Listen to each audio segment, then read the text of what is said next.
Prontinho. Tá aparecendo para vocês? Tá aparecendo muito bem, sim. Pode ficar Pronto. à vontade. Agora eu já vou deixar você na tela aí para você ficar à vontade, ok? Então, queria agradecer também o convite de vocês. É um prazer também estar aqui participando e ajudando.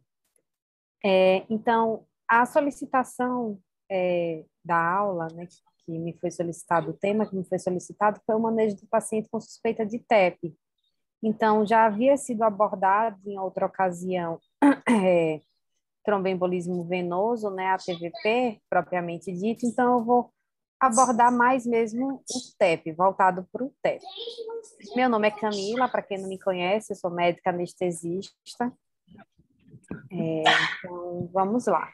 Eu tentei atualizar a aula, assim, basicamente com artigos recentes dos últimos 5 anos, né, atualizações de 2019 para cá. Isso aqui saiu agora esse ano, né? E é uma carta mesmo ao leitor da Sociedade Brasileira de Pneumologia. A gente teve uma época muito importante, né? Que foi a pandemia, e a gente teve um aumento de número de casos, né? Então, esses temas, eles foram mais abordados nos últimos 2 anos, por conta do Covid. O tromboembolismo pulmonar, ela é uma entidade subdiagnosticada e subnotificada no Brasil. Então, a gente tem um número muito baixo de casos, que não deveria ser tão baixo assim. Estima-se que seja muito maior. Então, a gente deixa de diagnosticar e de tratar uma doença que é muito grave, letal e que é passível de prevenção. Então, é possível de se prevenir. O TEP, né, o tromboembolismo pulmonar, ele faz parte de um espectro maior, né, de uma doença que é o tromboembolismo venoso, que juntamente com o TEP e o tromboembolismo venoso periférico, né, faz parte desse grande conjunto. O TEP, ele é a terceira causa de síndrome cardiovascular aguda. Deixa eu só baixar aqui que está me atrapalhando as pessoas entrando. Ele é a terceira causa de síndrome cardiovascular aguda no mundo, com potencial risco de vida. A gente só perde para infarto e AVC.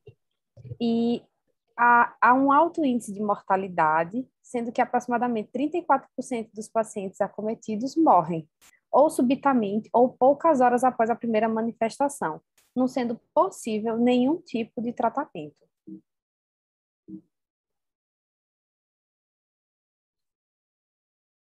É, o TEP corresponde a um terço dos casos de tromboembolismo venoso, sendo que desses casos, um terço é fatal. Então, o número é muito grande. O câncer hoje é a doença que está mais associada ao risco de tromboembolismo. Então, tem protocolos diferenciados para esses pacientes, um tratamento também um pouquinho diferenciado para o paciente com perfil oncológico. Só revisando, né, algo que já foi visto provavelmente no tromboembolismo venoso, a tríade que a gente tem, né, da doença. Então, a gente tem alterações do fluxo, né, que levam à estase, uma situação de hipercoagulabilidade, e a gente tem a lesão do endotélio e o traumatismo. Então, há várias situações no nosso dia a dia, no nosso contexto cirúrgico, que predispõe a essa tríade, que predispõe tanto ao tromboembolismo venoso, né, a, e progressivamente ao TEP. Então, idade é um fator de risco, quanto mais velho, maior, maior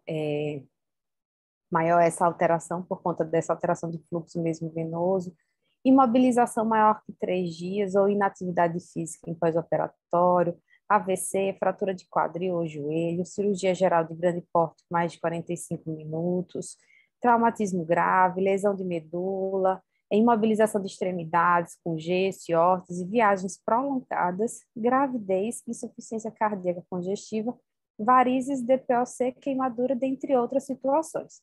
Então, eu quis deixar aqui em negrito as situações do nosso contexto, né, voltado mais para a maternidade, para cirurgias que hoje se faz na Santa Helena. Então, imobilização, pós-operatório mais longo, cirurgias da plástica, grávidas e pacientes no perfil que a gente tem, né, da população feminina, varizes.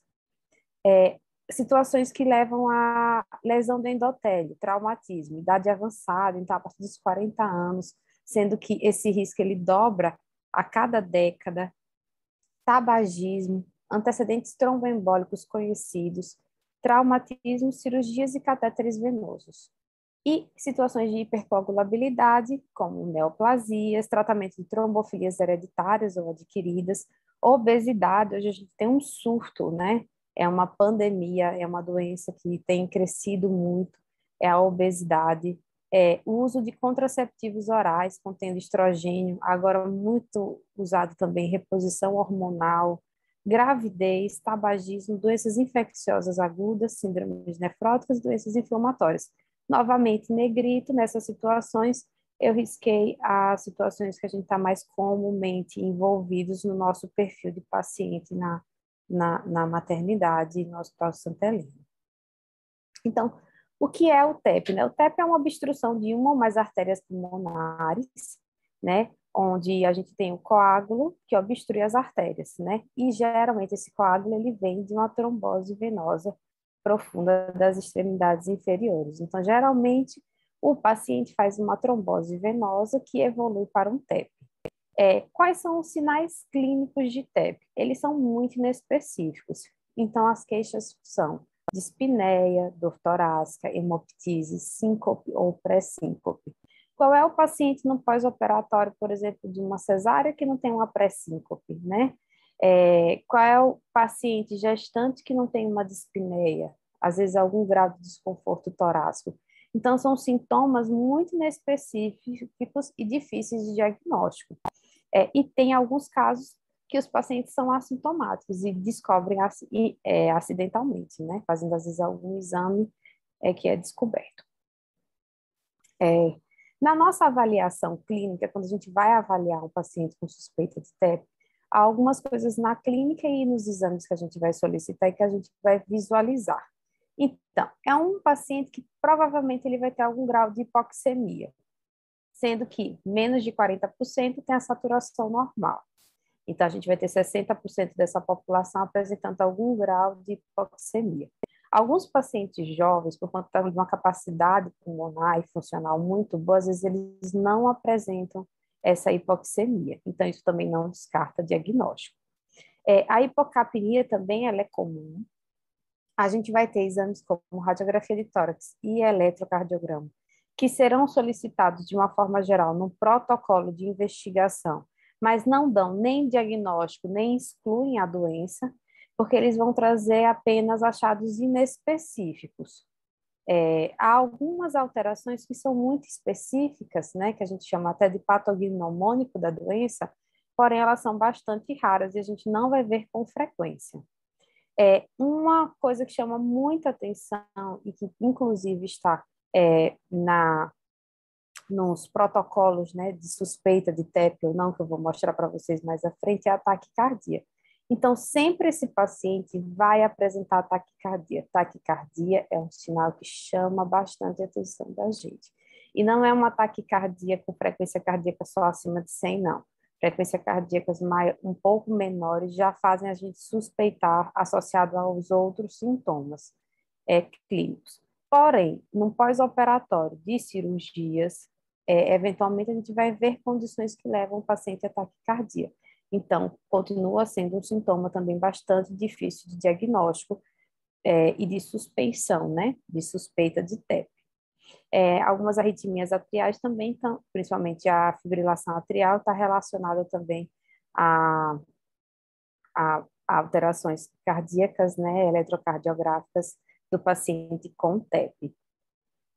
Aí, na radiografia de tórax, a gente vai fazer, na verdade, mais diagnósticos diferenciais. Então, a radiografia no TEP, geralmente, ela vem normal, você não vai ver grandes alterações. O que você pode fazer é diagnóstico diferencial de outras doenças, como pneumonias, derrames pleurais e congestão pulmonar. Há vários achados inespecíficos, como atelectasias, aumento da área cardíaca direita, derrame pleural unilateral e de pequeno volume e elevação da hemicúpula diafragmática. Os achados mais específicos, eles são raros, que são a corcova de Hampton, que é uma imagem hipotransparente em formato de cunha, em bases pulmonares referentes à área do infarto pulmonar. Aí eu vou mostrar para vocês aqui. Essa é a corcova de Hampton, que é uma imagem hipotransparente. O sinal de Westmark, que é uma área de hipoperfusão pulmonar com diminuição da trama vascular, é bastante difícil de visualização. E o sinal da Pala, que é um pouco mais fácil, que é a dilatação da artéria pulmonar. No eletrocardiograma, a gente também vai fazer mais diagnóstico diferencial do que propriamente um diagnóstico de TEP. Então, o que é que eu vou excluir aqui? Vou fazer diagnóstico diferencial com síndrome coronariana aguda. E, geralmente, o eletro no TEP vai vir também alterações inespecíficas, ataque cardíaco, como eu já falei. Eu posso ter um desvio de eixo elétrico, um bloqueio de ramo direito, inversão de uma onda T em V1, V4, D3 e AVF. Sendo que a maior parte, de 13% a 30%, o eletro sempre vai vir normal, né? E essas alterações, às vezes, a gente não consegue nem fazer, não dá tempo. A alteração ocorre, mas a gente não consegue registrar em eletro, né? O único sinal que é bastante específico do TEP, mas ele é muito incomum, é a presença do S1Q3T3, que é uma onda S em D1, uma onda Q em D3 e inversão de onda T em D3. Às vezes, isso aqui, para quem não é especialista, é um pouco mais difícil de você fazer o eletro, bater o olho e dar diagnóstico, né? E ele também é bastante raro, só 10% dos casos vai apresentar essa alteração eletrocardiográfica. Então, o mais importante para a gente aqui, o objetivo da aula, na verdade, né, é a gente suspeitar, pensar que pode ser TEP, né? Então, a gente vai ter dois modelos de predição clínica, né? O primeiro deles que eu vou apresentar para vocês é o modelo de Wells. Então, o modelo de Wells para predição clínica de tromboembolismo pulmonar, ele conta com poucas variáveis, onde a gente vai estimar se o TEP é provável ou se o TEP é improvável. Então, se a gente tiver sinais clínicos de TVP, né? Eu tenho um edema assimétrico de perna, eu tenho dor numa região de vaso, né? De veia, então, eu tenho sinais clínicos de TVP, conta como 3 pontos. Minha frequência cardíaca está maior que 100, 1,5. Imobilização ou cirurgia recente, 1,5. TEP ou TVP prévias, 1,5. Hemoptise 1, câncer 1. Diagnóstico alternativo, menos provável que TEP, 3. Então, a gente vai predizer se o TEP é provável, se maior que 4, ou se um TEP é improvável, menor que 4. Então, tem que ter 4 pontos, né, para ter um TEP provável. Clinicamente, eu tenho um TEP provável que eu progredi na investigação clínica. Então, se eu já tiver um sinal clínico de TVP com a frequência cardíaca acima de 6, eu já tenho um TEP provável.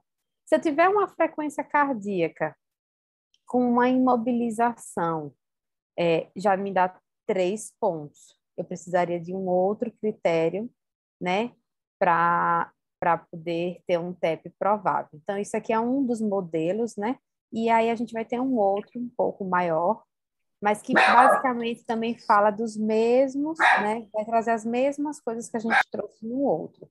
Esse é o modelo de Genebra revisado, para TEP também, em que ele vai ter o original e o simplificado na sua margem de pontos, né? E eu vou ter a probabilidade clínica em 3 níveis ou em 2 níveis, ou provável ou improvável, ou baixo, intermediário e alto. Então, o que conta para a gente, na verdade, é o baixo e o improvável, né? Para excluir o intermediário, vai entrar no mesmo critério do alto, na mesma forma de investigação. Então, TEP, TVP prévia, conta com pontuação, frequência cardíaca entre 75 e 94 ou maior que 95, que ele já até diminuiu o valor da frequência cardíaca, cirurgia ou fratura menor que 1 mês, hemoptise, câncer, dor unilateral no membro inferior, né, que entra como no anterior a gente tinha os critérios de TVP, dor à palpação do trajeto venoso profundo do membro e edema unilateral, também como critério de TVP, e idade superior a 65 anos. Então, a gente vai avaliar isso aqui nos nossos pacientes e vai ver a probabilidade clínica. Então, toda vez que a gente está diante, né, da suspeita de um TEP, a gente tem que fazer essa probabilidade. Se ela é baixa, eu posso solicitar o dedímero, e se ele é negativo, ele exclui completamente o TEP. Se ele vem positivo, ele não me confirma numa baixa probabilidade. Então, eu teria que partir para outros exames de imagem para fechar o diagnóstico. Se eu tenho uma suspeita de TEP moderado a alto, eu já não preciso nem coletar o dedímero. Eu poderia evoluir já para uma angio-TC, que seria o padrão ouro, ou uma cintilografia. E aí, esses exames positivos eu vou tratar, e se ele vier negativo, eles teoricamente excluem, eu tenho que achar outras causas. Então, o dedímero é um exame que ele é uma coleta de sangue mesmo que a gente faz, né? A gente acaba, na maioria das vezes, sempre solicitando, mas a gente tem que ter bastante cuidado na sua avaliação. Porque se eu não tiver suspeita clínica, não tem por que eu pedir dedímero. Só se eu tiver uma suspeita clínica de TEP. Ele pode vir alterado em várias situações. Então, pós-operatório, ele vai vir aumentado. Gestante por si só já tem o dedímero aumentado, chegando a valores bem altos no final da gestação. E o melhor para mim é quando ele dá negativo, porque ele negativo, ele exclui o TEP. Existe agora, mais recente, um ajuste do valor de dedímero baseado na idade. Então, o valor de referência que eu achei no último guideline europeu, que é de 2019, ele coloca como valor acima de 500 em pacientes com menos de 50 anos, e nos pacientes com mais de 50 anos eu fazia o cálculo da idade vezes 10, para fazer o ajuste, né, do dedímero pela idade. O ecocardiograma, ele é um exame, né, fundamental nos pacientes que eu tenho disfunção. É um paciente que eu tenho uma suspeita de TEP, evoluiu para uma instabilidade hemodinâmica, então é um exame que eu faço à beira-leito, idealmente, né, para avaliar disfunção miocárdica, disfunção de VD, né? Então, eu vou observar nesses pacientes com instabilidade, com choque, sobrecarga de VD, aumento de pressões pulmonares, elevação de pós-carga de VD. Então, é um exame que ele avalia para mim um prognóstico, porque se ele tem acometimento cardíaco importante, o prognóstico é pior, a mortalidade é maior, então são casos com uma alta mortalidade, e ele também consegue, para mim, excluir alguns diagnósticos diferenciais. Então, um achado patognomônico de TEP no eco é eu observar, eu avaliar a presença de trombos móveis em cavidades direitas, trombos e ramos de artéria pulmonar. Então, isso me dá uma certeza, né, que é um tromboembolismo mesmo. O eco, ele deve ser feito à beira-leito, né, em todos os pacientes com instabilidade, mas nos outros pacientes, não necessariamente eu preciso fazer o eco. Então, ele pode ou não ser feito nos que estão estáveis, e eles vão avaliar para mim mais prognóstico mesmo e acompanhamento.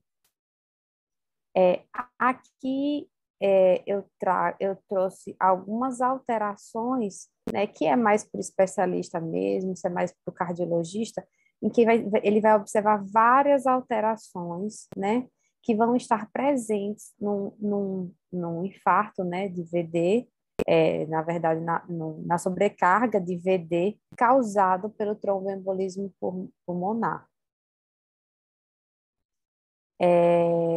Então, a gente tem que saber o que a gente está procurando, caracterizar esse paciente, avaliar o seu risco, para eu também não estar fazendo exames desnecessariamente. A angio-TC, ela sempre vai ser o método de escolha para TEP agudo.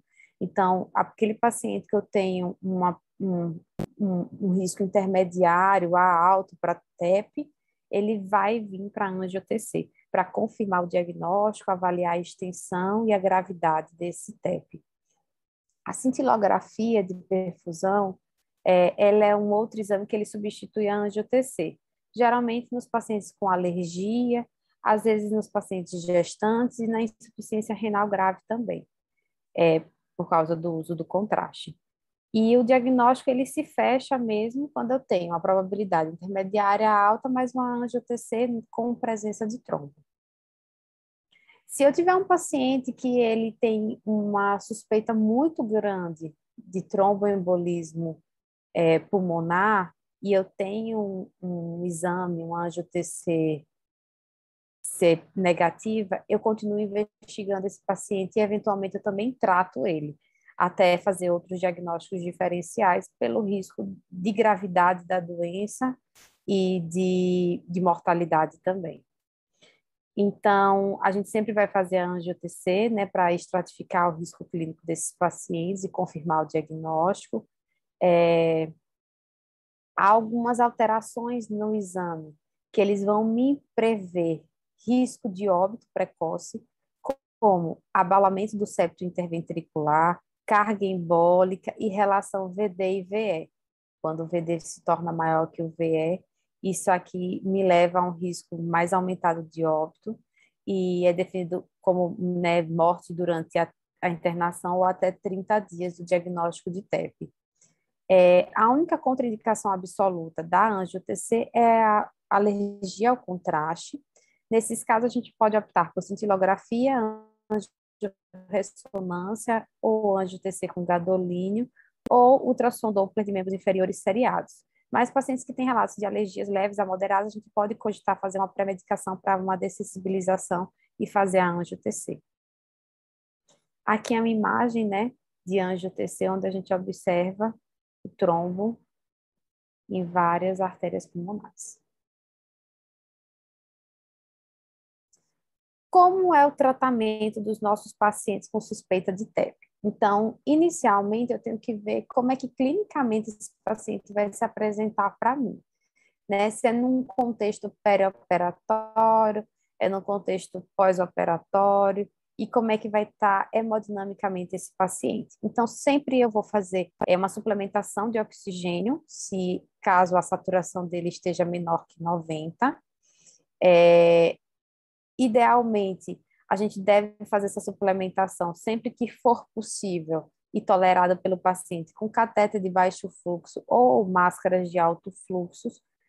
Inicialmente, a gente evita a intubação e ventilação mecânica, só quando há falência mesmo desses pacientes, porque a própria pressão positiva e a nossa indução para a intubação, elas podem causar um colapso hemodinâmico muito importante.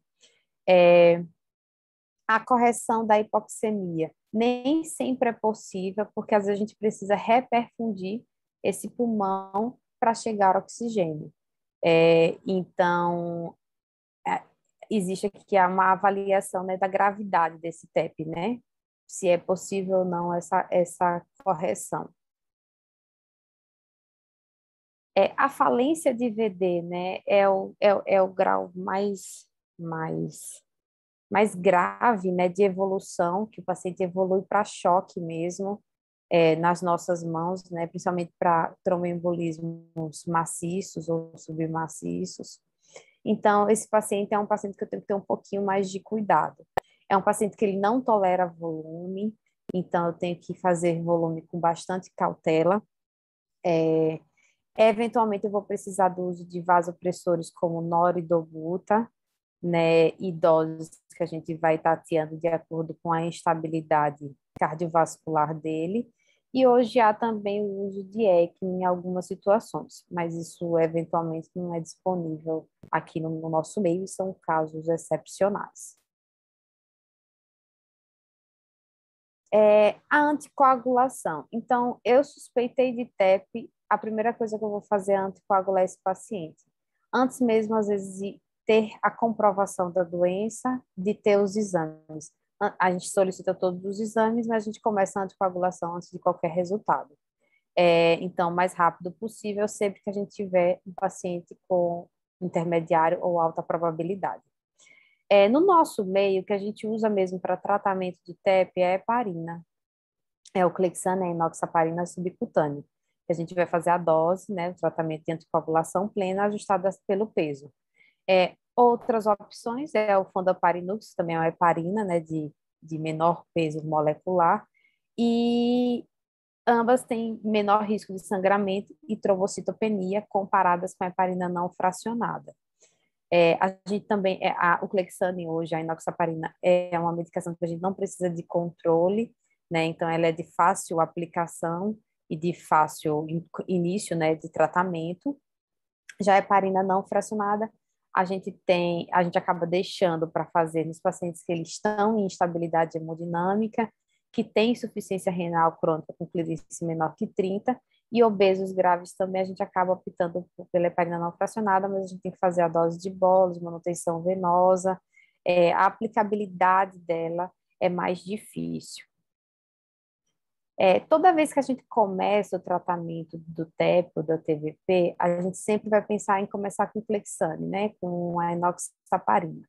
Mas concomitante a ele, a gente vai introduzir anticoagulantes orais também. Então, aqui algumas opções, né, de início de tratamento. Então, geralmente a gente começa o Clexane associado a outros anticoagulantes orais, né, geralmente o apixaban ou rivaroxaban, e aí a gente, ao longo de um determinado tempo, que pode variar, mas em média 5 dias a 10, a gente suspende o Clexane e passa a fazer doses de manutenção com os anticoagulantes orais. O Varfarin hoje a gente acaba usando muito menor, que é o antagonista de vitamina K, né, que é o Varfarin, a gente costuma usar hoje com muito menos frequência. É uma medicação muito barata, né, mas que a gente acaba, por conta da dificuldade de monitorização, tem que estar sempre monitorizando o RMI, e ele também tem interferência, às vezes até de alimentação que o paciente faz, então ele é de difícil manuseio, então a gente acaba usando menos o Varfarin e optando pelos outros anticoagulantes orais. Então, nos pacientes cirúrgicos, a gente consegue fazer esse manuseio. O tempo que a gente vai manter o paciente anticoagulado costuma ser de, no mínimo, 3 meses, mas isso vai variar e depender da causa, né? O que foi que causou o tromboembolismo dele? Qual foi o motivo? E aí isso pode ser alterado para 6 meses ou mais prolongado.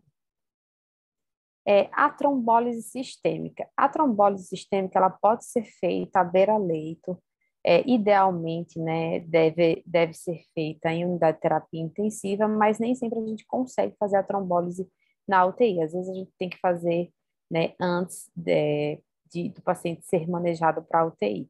Então, quando é que a gente faz? A gente faz a trombólise sistêmica com o paciente mais grave, né, que ele tem uma instabilidade hemodinâmica importante. Idealmente, ela deve ser feita antes de 48 horas, do início dos sintomas do quadro de TEP. Então, aqui tá as medicações que a gente pode fazer, com as doses e o manejo deles, e a gente só tem que lembrar das contraindicações da fibrinólise, né? Aí a gente tem contraindicações absolutas e relativas. Então, sangramentos intensos, malformações, cirurgias recentes de sistema nervoso central, hemorragia, né, AVC. Então, são algumas contraindicações, né? E algumas indicações relativas também, como gravidez. Então, a gente pode fazer a trombólise sistêmica, deve sempre pensar em fazer a trombólise sistêmica, principalmente quando a gente tiver um paciente com um TEP e uma instabilidade hemodinâmica associada. Eu vou falar um pouquinho agora mais específico para a população grávida, algumas pequenas alterações e algo relevante para a gente lembrar, né, que é um perfil que a gente tem, né, falando em maternidade. A gente acaba, eu acho que, deixando um pouco o manejo da grávida em relação à trombose TVP a desejar, né? Ela, por si só, já é uma paciente que é de alto risco para trombosar, né? Isso fisiologicamente falando. E o mais importante é que esse pico, ele aumenta no pós-parto. Então, por exemplo, hoje mesmo um colega veio me falar que recebeu 2 pacientes gestantes pós-parto com trombose no consultório. Então, eu acho que a gente sabe menos dos casos do que imagina, né? Então, é muito mais comum do que a gente imagina. Só que, como eu falei no início da aula, é subnotificado e subdiagnosticado. Então, o pós-parto é um momento crítico para esse perfil de população. Então, pacientes que têm um risco aumentado, a gente tem que fazer profilaxia sempre. Nos países desenvolvidos, o TEP é uma das principais causas de morte materna, porque nos países subdesenvolvidos, como nós, né, as pacientes gestantes, elas morrem por falta de assistência, por um pré-natal mal feito, por hemorragia obstétrica, por infecção, por pré-eclâmpsia. Nos países desenvolvidos, as pacientes, elas morrem por TEP. Quais são os fatores de risco comum? A gente tem FIV, o aumento das FIVs, tromboses, história de trombose prévia, obesidade. Hoje eu acho que isso aqui está mais comum do que nunca. Tem pacientes que têm chegado no consultório ganhando 20, 25 quilos numa gestação. Comorbidades médicas, natimorto, pré-eclâmpsia, hemorragia pós-parto e cesariana. Então, são fatores de riscos que estão no nosso dia a dia para quem lida com obstetrícia a toda hora. Então, a gente deve avaliar o risco, deixar documentado, e isso é muito essencial para o manejo dessas pacientes. Aqui são fatores para tromboembolismo venoso. Eu trouxe novamente os fatores de risco só para a gente revisar e reforçar na nossa memória, né? Então, TEP anterior, TVP anterior, né? TEV, né? Anterior, tromboembolismo venoso prévio provocado por cirurgia de grande porte, trombofilia de alto risco, comorbidades como câncer, ICC, lúpus, diabetes tipo 1, anemia falciforme, doença inflamatória, artropatia inflamatória, história familiar de tromboembolismo venoso não provocado ou associado ao estrogênio, trombofilia de baixo risco, conhecida sem trombose prévia, idade maior que 35 anos, obesidade, paridade maior que 3, tabagismo e veias varicosas de grande calibre. Isso são os fatores de riscos pré-existentes, né, antes da gestação. Os obstétricos, pré-eclâmpsia, FIV, gravidez múltipla, cesariana em trabalho de parto, cesárea eletiva, parto cirúrgico com rotação ou na cavidade mediana, trabalho de parto prolongado, hemorragia com mais de 1 litro ou transfusão, nascimento pré-termo menos que 37 semanas, natimorto na gravidez atual. Os fatores transitórios, qualquer procedimento cirúrgico durante a gestação ou puerpério, que não seja correção imediata do períneo ou esterilização pós-parto, síndrome de hiperestimulação ovariana, infecção sistêmica, imobilidade, desidratação e hiperêmese. Então, a gente viu 3 tabelas, né, com fatores de riscos prévios, né, à gestação, os obstétricos e os transitórios. E aqui é a conduta, né, do Royal College de Obstetrícia e Ginecologia, onde a gente vai fazer uma pontuação para prever se a gente vai fazer a profilaxia e quando é que a gente vai fazer a profilaxia para essas pacientes. Então, aqui há algumas pontuações e a forma de fazer essa profilaxia, né? Se antes do parto ou depois do parto. Então, assim, a suspeita do diagnóstico de TEP na grávida, ele é muito desafiador, porque todos os sintomas que eu falei, que são possíveis, que já são difíceis na população cirúrgica, a gente avaliar, na grávida é o fisiológico. Então, taquicardia, a gestante é taquicárdica fisiologicamente. Dispneia, eventualmente, a paciente obstétrica, ela faz taquipneia, que é fisiológico. Então, quando é que eu vou fazer a diferença, o diagnóstico diferencial entre o que é fisiológico na gestação e o que é uma suspeita de TEP? Então, são muitos sintomas muito comuns. O denímero, ele sempre está aumentado na gestante e ele tende a aumentar muito mais ao final da gestação. Então, já é um exame que não consegue me predizer muita coisa. E a angio-TC, ela acaba sendo utilizada, né, nas gestantes e hoje os aparelhos de angio-TC, eles fazem uma exposição à radiação muito baixa. Então, é autorizado fazer realmente a angio-TC mesmo na gestante. Mas a gente teria a opção de fazer também a cintilografia. Então, quando a gente suspeita de TEP, né, durante a gestação, que a gente tem o baixo risco, o alto e o intermediário, e a positividade ou não do dedímero, a gente sempre vai anticoagular essa paciente com o quê? Com heparina de baixo peso molecular, que é o Clexane e a enoxaparina.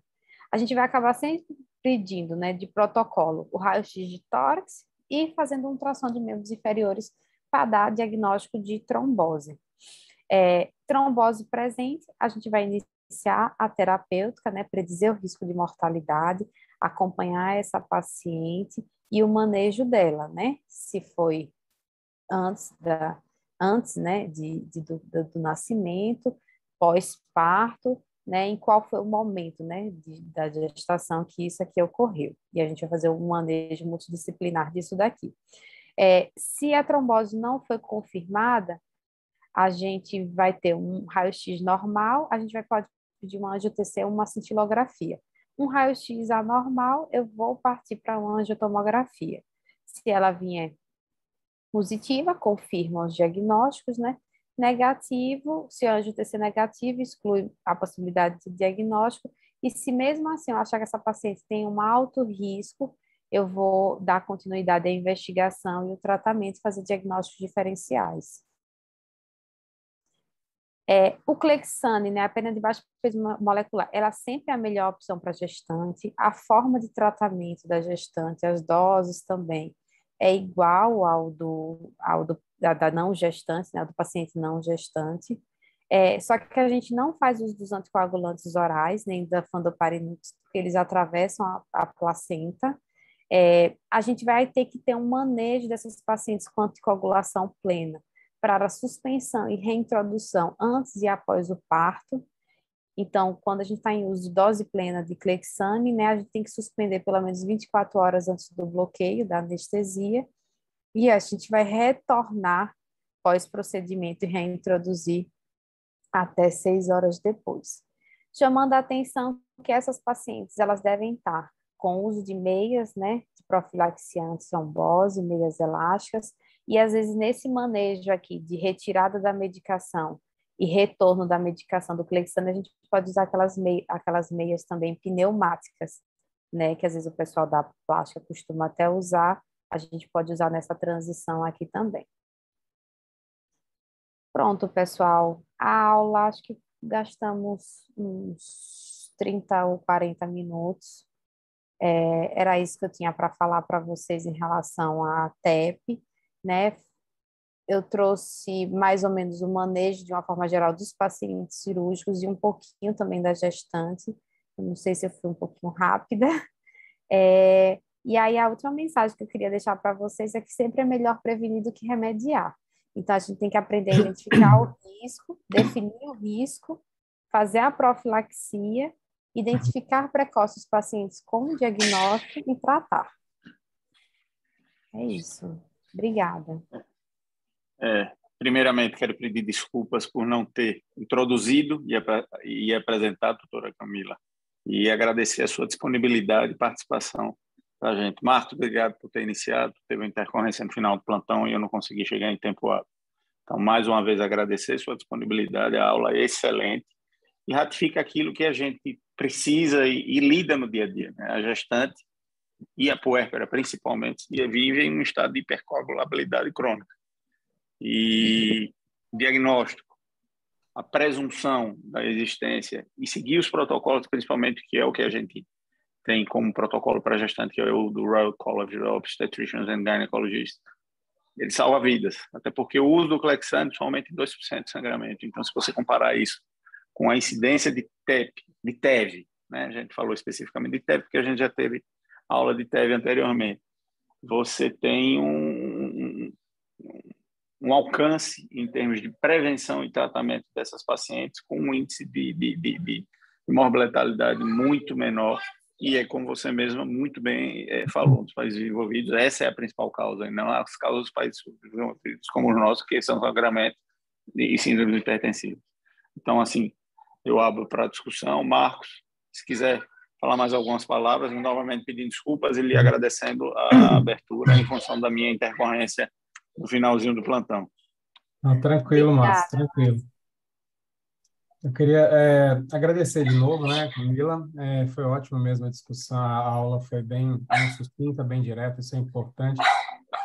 Eu entendo, a gente, né, apesar de a gente falar assim, é coisa de primeiro mundo, né? Na Santa Helena, no tempo que eu estou aí, né, nos 4 anos, os óbitos maternos que a gente tem realmente não são relacionados nem a sangramento, né, nem a DEG grave, né? Então, essa não é o nosso perfil, pelo menos o que eu tenho visto. Por outro lado, tromboembolismo pulmonar, né, com o diagnóstico, às vezes, aquilo que a gente falou, ele não é feito, às vezes, né, durante o internamento, pode ser feito no puerpério, mas, às vezes, a gente precisa de lembrar dessa questão da prevenção. Tromboembolismo pulmonar, a gente levou essa aula exatamente porque a gente entende que casos de óbito que a gente já teve, provavelmente relacionado ao tromboembolismo. O tromboembolismo, às vezes, o que acontece é aquele caso grave, né? E aí, esse que é o problema. Você pega um trombo cavaleiro com a paciente que, do nada, né, segundo pós-operatório, ela simplesmente choca, tem um choque circulatório com insuficiência respiratória grave, né? Você faz todo o cuidado, né, e ela não responde, né, mostrando que tem alguma coisa obstrutiva, vai dar aquele impasse, né? Fazer o Actilise, não fazer, porque é um pós-operatório, né? Onde a contraindicação é relativa, sangramento, você vai ficar entre sangramento e tromboembolismo, mas nesses casos, né, vai ser salvador, talvez como alternativa fazer. A gente disponibilizou na clínica o Actilise, que ele serviria tanto para suspeita ou por tratamento de infarto, né, quanto do tromboembolismo nesses casos agudos graves, que a gente não tinha disponível, então a aula já serve também para a gente divulgar, né, essa disponibilização que a gente tem hoje. E a gente tem treinado a equipe de enfermagem sobre o atendimento da paciente grave. Semana passada mesmo a gente teve treinamento tanto de parada cardíaca quanto de atendimento à paciente grave. Quer dizer, se alguém entra em colapso circulatório, se alguma paciente entra em insuficiência respiratória grave, já vamos adiantando o raio-x, vamos adiantando o eletro, vamos adiantando, né, o ultrassom, para poder a coisa fluir de uma forma mais fácil. A equipe trabalhando conjuntamente, né, o paciente vai ganhar, até porque esse é o perfil do que a gente tem visto de pacientes graves. A gente instituiu também um protocolo, que é o protocolo de triagem, né? Então, a paciente já vem de casa com papel preenchido, onde ela faz aquelas perguntas todas lá do Caprini, tudo do RCOG, para poder a gente entender se ela tem risco alto para trombose. Quando ela cai nessa categoria de alto risco, a enfermagem vai chegar com a folha para o médico e dizer, doutor, paciente com alto risco da trombose, quer dizer, vai prescrever, né, a enoxaparina logo depois do parto ou não, né? Ele vai dizer sim ou não e por quê. Então, só para as pessoas entenderem que às vezes vão ser abordados com esse relatório aí, e a ideia é essa, né? Eu vou prescrever, ok, concordo, não concordo por conta disso, mas já sabe que a paciente tem um alto risco para trombose. Então, qualquer sintoma diferente, a perna ficou mais edemaciada, né? Avaliar precocemente. Como é que chama? Os vasculares reclamam muito, né? Porque como a gente faz baixa suspeição, essas pacientes vão para casa com trombose no membro, né? E vão ser as pacientes das varizes crônicas de amanhã, né? Porque se a gente não suspeita, não investiga, a gente gera uma outra doença depois para o consultório deles, que são as varizes crônicas, que a incidência é muito elevada. Então, provavelmente, a gente faz pouco diagnóstico mesmo, né? Paciente que está com as pernas muito edemaciadas, principalmente quando é unilateral e tudo, tem sempre que fazer esse tipo de triagem, né, vascular, porque é muito comum. E se tem já o trombo, né, e a gente pega ele precocemente, a gente evita um tromboembolismo, né? Então, pensar nisso é sempre muito importante. Então, eu aproveitei para fazer essas considerações, né, e agradeço mesmo aí. Se alguém tiver mais alguma dúvida, fique à vontade para abrir o microfone aí e perguntar.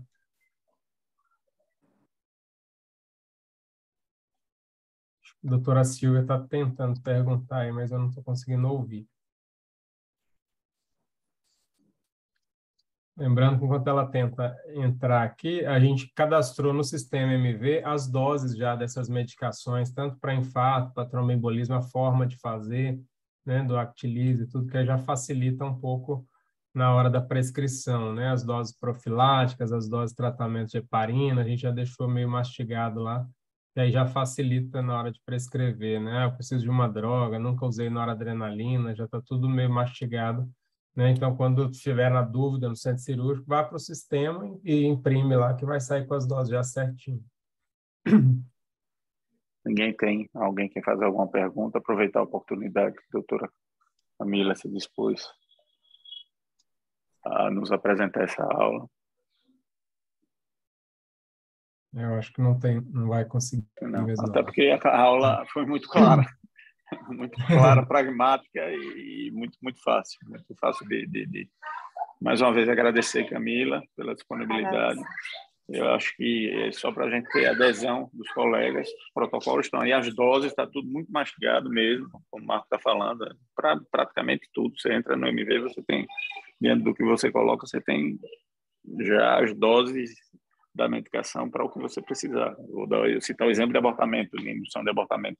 No caso, você tem as doses, tem tudo pronto.